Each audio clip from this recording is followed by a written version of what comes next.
आज चुनाव हुए तो मोदी सरकार गिर जाएगी, राहुल गांधी प्रधानमंत्री बनेंगे। एक बड़ा सर्वे, ऑनलाइन सर्वे निकल करके सामने आया है जिसमें कई लाख लोगों का मत लिया गया है, कई लाख लोगों का वोट लिया गया है और उसके आधार पर यह कहा जा रहा है कि आज अगर चुनाव हुआ तो मोदी सरकार गिर जाएगी। राहुल गांधी वो युवाओं के उभरते हुए नेता है। राहुल गांधी को अब लोग प्रधानमंत्री के तौर पर देखना चाहते हैं। अब इस सर्वे की बात करें और सर्वे का रिजल्ट मैं आपके सामने रखूं, उससे पहले चूंकि हमारा जो परिवार है, ऑनलाइन न्यूज इंडिया का परिवार है, वो भी बहुत बड़ा परिवार है। 80 लाख लोग हमारे पास यूट्यूब में हैं, जो यूट्यूब में हमें देखते हैं। करीब जो है वो 50 लाख के आसपास हमारे साथी हमें फेसबुक पर देखते हैं, इंस्टाग्राम पर देखते हैं, 4-5 लाख लोग वहां पर भी देखते हैं। मैं आपसे जानना चाह रहा हूं, क्या अगर आज चुनाव होते हैं तो मोदी सरकार फिर से आएगी या इस बार सरकार गिर जाएगी, सरकार चली जाएगी? क्या राहुल गांधी प्रधानमंत्री बनेंगे? कौन बनेगा? आप अपनी राय नीचे कमेंट सेक्शन में लिख करके जरूर बताइए, ताकि मैं भी आपकी राय पढ़ सकूं और बाकी जो दर्शक हैं वो भी आपकी राय को पढ़ सकें कि मोदी सरकार को आप फिर से वापसी चौथी बार प्रधानमंत्री के तौर पर नरेंद्र मोदी को देखना चाहते हैं या इस बार राहुल गांधी को प्रधानमंत्री के तौर पर देखना चाहते हैं। राहुल गांधी का विपक्ष के नेता के तौर पर कामकाज कैसा है? नेता प्रतिपक्ष के तौर पर वो किस तरीके का काम कर रहे हैं, यह भी सवाल पूछा गया। और बहुत सारे सवाल इस सर्वे के अंदर पूछे गए और ये सर्वे मैं आपके सामने रखूंगा। लेकिन उससे पहले दो बड़ी बातें मैं आपको बता दूं। एक तरफ आज उत्तर प्रदेश के मुख्यमंत्री योगी आदित्यनाथ वो कह रहे हैं कि पता नहीं राहुल गांधी और अखिलेश यादव पढ़े लिखे हैं या नहीं है। गजब है। योगी आदित्यनाथ वो राहुल गांधी और अखिलेश यादव की पढ़ाई लिखाई को लेकर के सवाल खड़े कर रहे हैं, जबकि दोनों की डिग्रियां वो भी साफ है, कॉलेज वो भी साफ है और दोनों ने खुल करके बताया भी है। कभी किसी ने राहुल गांधी की डिग्री नहीं मांगी, क्योंकि सबको पता है कि राहुल गांधी की डिग्री आपको मिल भी जाएगी और बड़ी फजीयत भी हो जाएगी। और अखिलेश यादव वो तो मिलिट्री स्कूल से पढ़े हैं। लेकिन योगी आदित्यनाथ कह रहे हैं कि पता नहीं वो पढ़े लिखे हैं या नहीं पढ़े लिखे हैं। और दूसरी तरफ योगी आदित्यनाथ सरकार में मंत्री ए.के. शर्मा, अब वो जब बिजली का करंट जब उनको लगता है तो जय श्री राम वो बोलने लगते हैं। जब लोग पूछते हैं कि बिजली नहीं आ रही है तो जय श्री राम बोल करके निकल जाते हैं और खुद कह रहे हैं कि राहुल गांधी अगर हिंदी में विश्वविद्यालय लिख करके दे दे तो मैं राहुल गांधी को पप्पू मानना बंद कर दूंगा। आपको दो बातें समझ में आ रही है? विपक्ष में और भी बड़े सारे नेता हैं, लेकिन राहुल गांधी को अखिलेश यहां पर योगी आदित्यनाथ वो टारगेट करते हैं, उनके मंत्री वो राहुल गांधी को टारगेट करते हैं। जबकि कांग्रेस तो वहां पर बीजेपी, समाजवादी पार्टी और उसके बाद कांग्रेस तीसरे नंबर की पार्टी है। और आप जो है, और उसमें क्षेत्रीय पार्टियों का भी अपना योगदान है। क्षेत्रीय पार्टियां भी वहां पर अच्छा खासा प्रदर्शन करती है। कई बार अगर कांग्रेस का प्रदर्शन देखेंगे तो क्षेत्रीय पार्टियों के मुकाबले वो चौथे नंबर पर चली जाएगी। और आज की तारीख में अगर आप देखें विधायकों के हिसाब से तो उसकी जो संख्या है वो आरएलडी के मुकाबले में और कम है, लेकिन सांसद उसके 6 हैं इस वक्त में। राहुल गांधी खुद रायबरेली से जीत गए, अमेठी से बीजेपी हार गई, लेकिन फिर भी राहुल गांधी को टारगेट क्यों किया जा रहा है? क्योंकि पता है कि राहुल गांधी वो क्रॉस कर सकते हैं और बीजेपी को ऐसे नेताओं से खास तौर पर डर लगता है जो क्रॉस कर सकते हैं। अब सर्वे में आपको दिखाता हूं। सबसे पहले जो है ये सर्वे आप देखिए, पोल ट्रैकर का ये सर्वे निकल करके सामने आया है और इस सर्वे के अंदर 4,35,451 लोग उनका ओपिनियन लिया गया है। और इसमें सबसे बड़ा सवाल, सबसे पहला सवाल कि सबसे लोकप्रिय यूथ का लीडर कौन सा है? मोदी को यहां पर 36% लोग यूथ में पॉपुलर मानते हैं, उनको बड़ा नेता मानते हैं, उनको अच्छा नेता मानते हैं।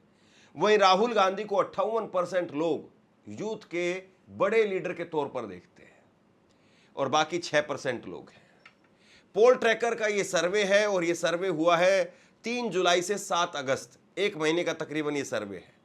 इसके बाद में चुनाव आयोग को लेकर के सवाल है कि चुनाव आयोग स्वतंत्र रूप से काम कर रहा है, इंडिपेंडेंट रूप से काम कर रहा है या नहीं कर रहा है। इसमें 42% लोग कहते हैं कि हाँ इंडिपेंडेंट है और 48% लोग कहते हैं कि नहीं इंडिपेंडेंट नहीं है। 10% लोग कह रहे हैं कि हम कह नहीं सकते हैं। ये सवाल पूछा गया। इसके बाद में सवाल यह है कि युवा अपने भविष्य के लिए किसे अपना नेता मानते हैं। इसमें नरेंद्र मोदी 23% है, राहुल गांधी 69% है, क्षेत्रीय नेता 2% है और अन्य कोई नेता वो 6% इसमें दिखाई दे रहा है। इसके बाद में अगला सवाल, भारत का अगला प्रधानमंत्री कौन होगा, ये बड़ा सवाल। और इसमें नरेंद्र मोदी को प्रधानमंत्री देखने वाले 42% लोग हैं, राहुल गांधी को प्रधानमंत्री देखने वाले 58% लोग हैं। तो ये सर्वे अपने आप में नरेंद्र मोदी के लिए, बीजेपी के लिए बड़ा झटका साबित हो सकता है। 4,35,451 लोगों ने इसमें हिस्सा लिया है। इसके बाद में सवाल एक और है कि राहुल गांधी उनका लीडर ऑफ ओपोजिशन के तहत कैसा काम रहा है, उनका प्रदर्शन कैसा रहा है। तो इसमें 61% लोग मानते हैं कि अच्छा प्रदर्शन रहा है और 39% लोग मानते हैं कि अच्छा प्रदर्शन नहीं रहा है। यानी यहां पर भी राहुल गांधी वो अच्छी खासी पोजीशन उनके पास में है। तो ये जो सर्वे है, ये सर्वे आखिरकार क्या बताता है? क्या ये सर्वे आपको लग रहा है कि सच्चाई के आसपास है? जो धरातल पर, जो ग्राउंड पर जो रिपोर्ट है, जो आप लोग मानते हैं, जो आप लोग सोचते हैं, उसके आसपास है? क्या वाकई राहुल गांधी के काम से आप 60% खुश हैं? 60% आबादी वो राहुल गांधी के काम से खुश है? क्या 60% आबादी देश की वो राहुल गांधी को प्रधानमंत्री के तौर पर देखना चाहती है? ये बहुत बड़ा सवाल है। और अगर ऐसी स्थिति है तो इसका मतलब यह है कि नरेंद्र मोदी अपनी गिनती के दिन गिन रहे हैं। मोदी जी की विदाई वो तय है और राहुल गांधी उनके पास में अपना एक फ्यूचर है। लेकिन सवाल ये है कि साहब कैसे और किस तरीके से, कब ये होगा, और होगा तो फिर उसमें चुनाव आयोग और वो सारी बातें, SIR और उसमें वोट कटना, वोट जुड़ना, वोट डिलीशन एडिशन, ये जो मसला है इसका क्या असर रहेगा। और उससे पहले यूपी चुनाव में क्या होगा, इस सब पर बात करेंगे। लेकिन उससे पहले जरा आप योगी आदित्यनाथ साहब का ट्वीट देखिए। योगी आदित्यनाथ जो ट्वीट करके कह रहे हैं, उन्होंने ट्वीट किया कि राहुल जी और अखिलेश जी, पता नहीं आप पढ़े लिखे हैं या नहीं है, आप लोगों के द्वारा कही जाने वाली बातें कभी कभी हास्यास्पद लगती हैं और आपको कटघरे में खड़ा कर देती है। लेकिन योगी आदित्यनाथ पूरी तरह से कटघरे से बाहर है, ये पढ़े लिखे हैं बिल्कुल। सुनिए जरा क्या कह रहे हैं। राहुल जी और अखिलेश यादव जी, आप पता नहीं पढ़े लिखे हैं या नहीं हैं। आपके वक्तव्य, आप लोगों के द्वारा कही जाने वाली बातें कभी कभी हास्यास्पद होती हैं, आप लोगों को कटघरे में खड़ा कर देती है। इसके बाद में आप और सुनिए, AK शर्मा है और वो कह रहे हैं कि राहुल गांधी अगर विश्वविद्यालय हिंदी में लिख करके बता दे, मैं पप्पू कहना छोड़ दूंगा। और अगर कोई कह दे कि सिर्फ मोदी जी डिग्री दिखा दें तो लोग उनको चौथी फेल नहीं कहेंगे, अनपढ़ नहीं कहेंगे, जैसे आम आदमी पार्टी ने बहुत बार आरोप लगाया, अरविंद केजरीवाल ने आरोप लगाए। क्या कहेंगे तब आप? जिनके घर शीशे के बने होते हैं वो दूसरों के घरों में पत्थर नहीं मारते हैं। हालांकि मोदी जी की डिग्री एक बार अमित शाह साहब लेकर के आए थे, फिर बीजेपी जब अरविंद केजरीवाल ने डिग्री मांगी तो मामला जो कोर्ट तक चला गया। अभी हाल में अरविंद केजरीवाल ने एक इंटरव्यू में कहा कि मेरे ऊपर केस कर दिया गया, मैंने मोदी जी की डिग्री मांगी। तो भाई साहब, आप तो हिंदी में लिखवाने की बात कर रहे हैं, प्रैक्टिकली आप जांचना चाह रहे हैं कि राहुल गांधी वो पढ़े लिखे हैं या नहीं है, उनको विश्वविद्यालय लिखना आता है या नहीं आता है। लेकिन खाली मोदी जी की डिग्री दिखाने की बात हुई तो मामला कोर्ट तक चला गया। ये तो पूरे दुनिया ने देखा कि डिग्री दिखाना है या नहीं दिखाना है, मामला कोर्ट तक चला गया। और आप कह रहे हैं कि लिख करके दिखाएंगे तब मानेंगे। आप कागज नहीं दिखा रहे थे और आप चाहते कि लिख करके दिखाएं। और क्या राहुल गांधी इतने इस तरीके से वो हैं कि वो विश्वविद्यालय नहीं लिख पाएंगे? और ये हिंदी को लेकर के सवाल खड़े कर रहे हैं। क्या हिंदी जो आदमी लिख पाएगा, बोल पाएगा, पढ़ पाएगा, नहीं पढ़ पाएगा, उसको आप अनपढ़ और पढ़े लिखे की श्रेणी में रखेंगे? ऐसे तो फिर जो है वो साउथ से बहुत सारे लोग अनपढ़ वाली कैटेगरी में आ जाएंगे आपके हिसाब से, क्योंकि उन्होंने तो बहुत सारे लोगों ने ऐसा है कि हिंदी पढ़ी ही नहीं, ना वो हिंदी पढ़ सकते हैं ना हिंदी बोल सकते हैं। वो तमिल बोलते हैं, वो मलयालम बोलते हैं, वो तेलुगु बोलते हैं, वो कन्नड़ बोलते हैं, कन्नड़ा में लिखते हैं या अंग्रेजी बोलते हैं। लेकिन सुनिए ये साहब क्या कह रहे हैं। राहुल गांधी अगर विश्वविद्यालय शब्द हिंदी में लिख दे तो मैं उन्हें पप्पू कहना बंद कर दूंगा। मित्रों, IIT, IIM अगर राहुल गांधी हिंदी में लिख करके आपको दिखा दे, बोल भी नहीं सकते, लिखना तो बहुत दूर है, लेकिन अगर हिंदी में बोल करके अगर प्रबंध संस्थान जो होता है उसका फुल फॉर्म हिंदी में, शर्त यह है कि हिंदी में, इटली में, इटालियन में और अंग्रेजी में नहीं, अगर लिख करके दिखा दे तो मैं उन्हें पप्पू बोलना बंद कर दूंगा।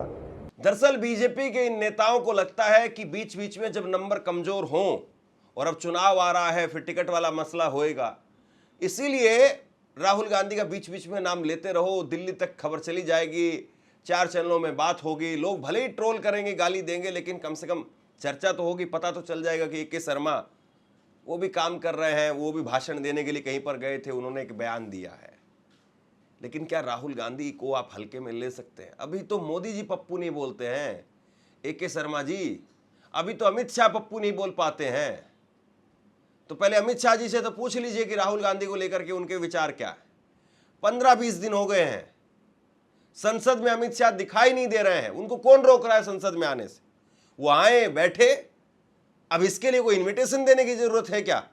अमित शाह आज आकर के कह रहे हैं कि मैं तैयार हूं। आप तैयार हैं तो आ जाइए, बताइए। वो कह रहे हैं कि मैं लेटर लिख करके दे रहा हूं, विपक्ष भी लेटर लिख करके दे, आज 3 बजे से लेकर के और कल 3 बजे तक इस पर चर्चा हो।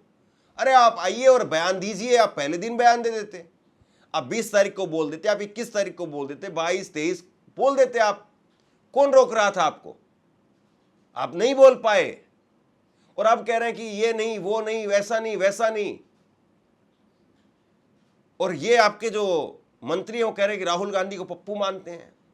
मोदी जी से तो पप्पू बुलवाइए एक बार, अमित शाह भी पप्पू बोल करके दिखाएं। अमित शाह तो जो है वो खुद कुछ और ही बोल रहे हैं। आज सुनिए खड़गे साहब ने किस तरीके से कहा कि इन्होंने धंधा बना लिया है। अमित शाह वो सदन के अंदर नहीं आ रहे हैं, एक दिन ना आए तो समझ में आता है, लेकिन इन्होंने तो धंधा बना लिया है। देखिए साहब, नहीं, ये सब हम जानते हैं और मैं यही चाहता हूं कि जिनके नाम से बिल है, किसी कारण वो एब्सेंट है तो चलेगा। ये रोज का यही धंधा हो गया। आप बुलाइए उसको,